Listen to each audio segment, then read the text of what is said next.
Oke, selamat datang di podcast kami, podcast Cikgu Cyber. Pada kesempatan kali ini kita akan membahas topik yang sangat relevan dan penting sekali, yaitu tentang keamanan cyber Indonesia. Kenapa sih kita bahas tentang keamanan cyber Indonesia? Nah, mengingat tingginya ancaman cyber di Indonesia yang dampaknya sangat merugikan banyak pihak. Seperti ada mama minta pulsa ya teman-teman, dan ada juga sekarang berita-berita hoax yang berkaitan dengan serangan cyber. Saya Filia sebagai host di sini, host Cikgu Cyber.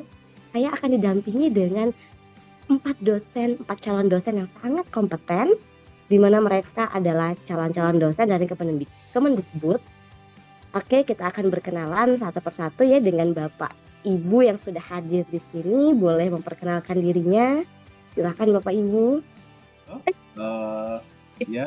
Saya Papa Jati Pangestu, pakar keamanan cyber dengan fokus di pelatihan SDM dan pengembangan kapabilitas di Indonesia. Selanjutnya ada Ibu Hani. Silahkan Ibu Hani memperkenalkan diri. Assalamualaikum. Perkenalkan, nama saya Hani. Saya tertarik di bagian aspek hukum terkait keamanan cyber di Indonesia. Oke, sekarang ada calon dosen yang ketiga ya teman-teman, yaitu Ibu Kasita. Monggo Ibu Kasita. Terima kasih. Halo, nama saya Kasita. Saya merupakan calon dosen di bidang hukum dan regulasi teknologi. Saya tertarik pada aspek hukum terkait dengan keamanan cyber. Nah, ada calon dosen yang keempat, yaitu Ibu Katrin. Silakan Ibu Katrin. Baik, terima kasih Bu Filia. Perkenalkan, saya Katrin Setiadevi. Di sini saya adalah calon dosen di bidang urusan publik. Saya ingin membahas terkait bagaimana kebijakan pemerintah dalam mendukung keamanan siber di Indonesia. Oke, teman-teman Cigu, sebelum masuk ke pembahasan nih, Cigu mau bertanya dulu dengan para pakar cyber ya di sini. Sebenarnya Ibu Bapak, apa sih keamanan cyber itu dan bagaimana dampaknya untuk Indonesia? Boleh dari Bapak Fatah. Oke, baik, terima kasih kesempatannya. Jadi keamanan cyber itu merujuk pada praktik melindungi komputer, server, perangkat seluler, sistem elektronik, dan data dari serangan digital. Ini melibatkan langkah-langkah untuk mencegah akses yang tidak sah, seperti pengerusakan atau pencurian informasi. Oke, menarik sekali ya ini teman-teman pembahasannya. Selanjutnya, kenapa sih keamanan cyber ini sangat penting di Indonesia? Boleh saya jawab nih, Mbak Filia? Silakan Ibu. Monggo Ibu. Jadi kenapa sih keamanan cyber itu penting? Karena keamanan cyber itu di Indonesia saat ini itu mengalami peningkatan penggunaan teknologi digital ya di Indonesia. Dengan semakin banyak data dan transaksi online, jadi resiko serangan cyber itu meningkat. Kemudian serangan itu sendiri dapat merusak infrastruktur yang menyebabkan kerugian ekonomi dan mengancam keamanan nasional. Sepakat nggak Mbak Filia? Setuju banget ya Bu ya, tentang keamanan cyber ini, penggunaan teknologi digital yang benar-benar sangat berpengaruh pada transaksi kita. Apalagi sekarang kita sangat cashless sekali ya Ibu. Banyak yang menggunakan cashless dan data pribadi kita itu benar-benar harus terjaga. Tentunya saya setuju. Nah, bagaimana dengan Ibu Kasita nih? Siapa sih Bu menurut Ibu yang paling terdampak dalam ancaman cyber ini? Jadi yang paling terdampak oleh ancaman cyber ini yaitu sektor-sektor kritis seperti pemerintah, kemudian kesehatan, keuangan, dan infrastruktur publik adalah yang paling rentan gitu ya. Nah, selain itu, individu juga dapat menjadi korban nih gitu ya serangan cyber ini seperti pencurian identitas dari penipuan online yang tadi sudah disebutkan sama Mbak sebelumnya ya. Seperti itu. Oke, bagaimana Bu bentuk dari ancaman cyber? Mungkin kan ini tidak hanya orang yang ada atau fokus dalam bidang cyber, mungkin ada yang awam juga nih.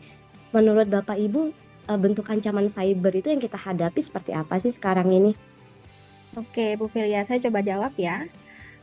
Sebetulnya kalau ancaman siber di Indonesia itu banyak sekali macamnya, tapi secara umum tuh ya bisa malware atau virus ya, phishing ya tadi termasuknya penipuan mama minta pulsa, terus juga kita dihubungi untuk selamat Anda mendapat 100 juta begitu, tapi Iya, harus iya. mengirimkan ini dan itu, terus juga ada ransomware, terus juga ada serangan DDoS. Jadi serangan ini dapat mengakibatkan kerugian finansial ya, orang-orang yang ditipu tadi, terus juga hilangnya data-data penting yang nanti dijual sama atau untuk orang-orang yang tidak bertanggung jawab. Terima kasih. Tadi itu adalah bentuk-bentuk dari bentuknya dari ancaman cyber ya, Bu, ya. Bagaimana sih Bu kita mengatasi ancaman cyber itu sendiri atau antisipasi dan bagaimana cara kita menganalisisnya untuk ancaman cyber dan solusinya untuk SDM kita ini seperti apa? Boleh dari Pak Fatah, bagaimana pendapat Bapak untuk mengantisipasi ancaman cyber itu? Oke, jadi penting ya tentang SDM itu ya. Jadi kita itu perlu sekali untuk meningkatkan kapabilitas dari SDM kita, terutama di bidang cyber. Ini bisa dilakukan dengan pelatihan, workshop, pendidikan formal di universitas. Jadi diharapkan melalui program ini tuh kita bisa mencetak tenaga ahli yang siap menghadapi tantangan keamanan cyber di masa yang akan datang. Oke, kita sudah punya nih Pak tentang SDM-nya, bagaimana pendidikan formalnya, kita melakukan workshop-nya. Selanjutnya, bagaimana dengan regulasi atau hukum yang berlaku untuk keamanan cyber? Karena hukum di Indonesia untuk keamanan cyber itu sendiri masih sangat rentan gitu. Bagaimana menurut Bu Hani akan hal aspek regulasi dan hukum tentang ancaman cyber ini? Oke, sebenarnya kalau di Indonesia itu regulasinya harus yang ketat dan jelas ya. Jadi sangat penting juga untuk pemerintah di Indonesia. Pemerintah juga harus mengembangkan kebijakan yang mendukung keamanan cyber, termasuk penegakan hukum terhadap kejahatan cyber.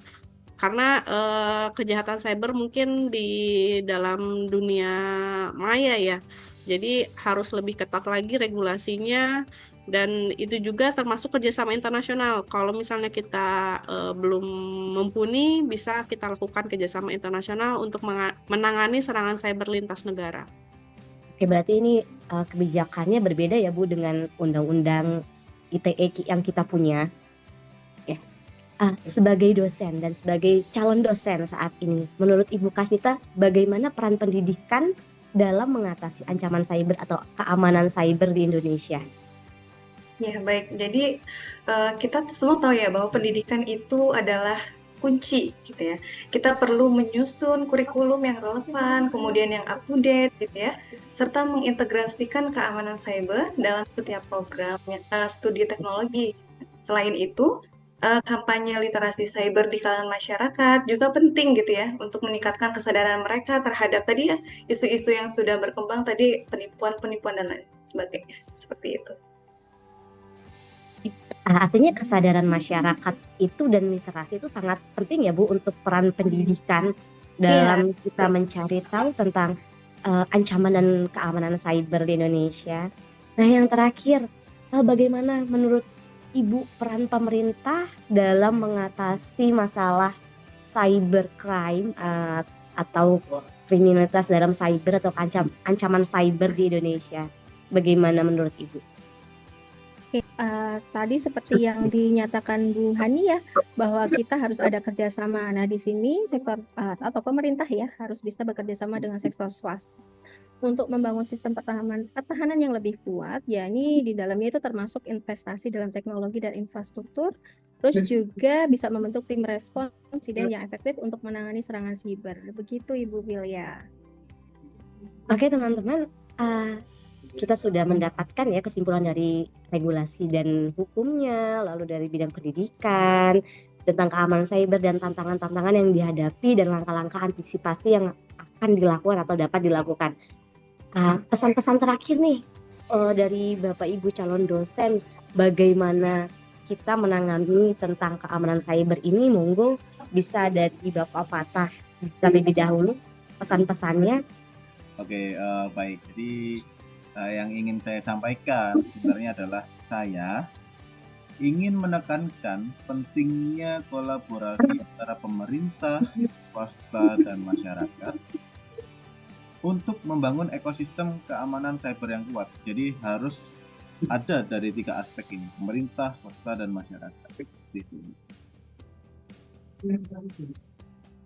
Oke, menurut Ibu Hani? Kalau menurut saya di regulasi yang baik dan penegakan hukum harus konsisten.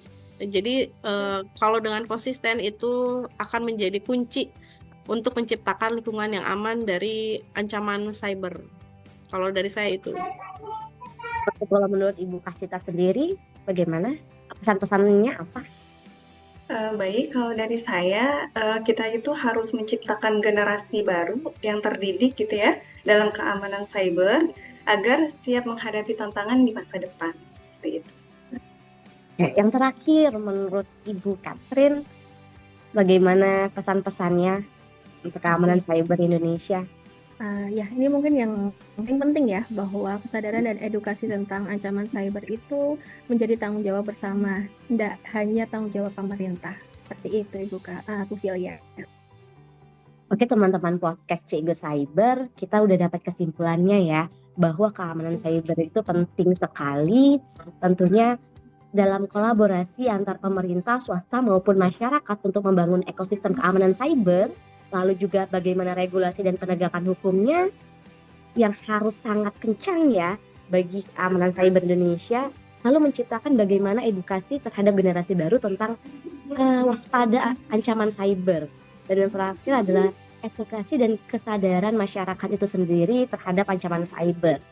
Oke, terima kasih Bapak Ibu calon dosen kita yang sangat inspiratif sekali ya pembicaraan hari ini. Semoga dapat membantu kita dalam mengatasi atau mengembangkan pengetahuan kita dalam ancaman cyber ini. Bahkan keamanan cyber ini tidak bisa dianggap remeh ya, Bapak Ibu dan teman-teman sekalian. Kita harus memiliki peran penting dalam menciptakan lingkungan digital yang lebih aman. Oke, terima kasih Bapak Ibu sekalian. Sampai jumpa di podcast selanjutnya, di podcast Cikgu Cyber. Salam hormat.